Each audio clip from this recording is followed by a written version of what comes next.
சொல்லுவது கஷ்டமா பொத்தி பொத்தி வச்சதென்ன என்னென்னவோ இஷ்டமா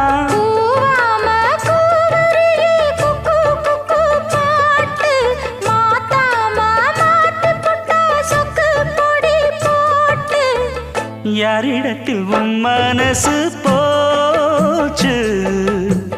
நூலை போல உன் உடம்பு ஆச்சு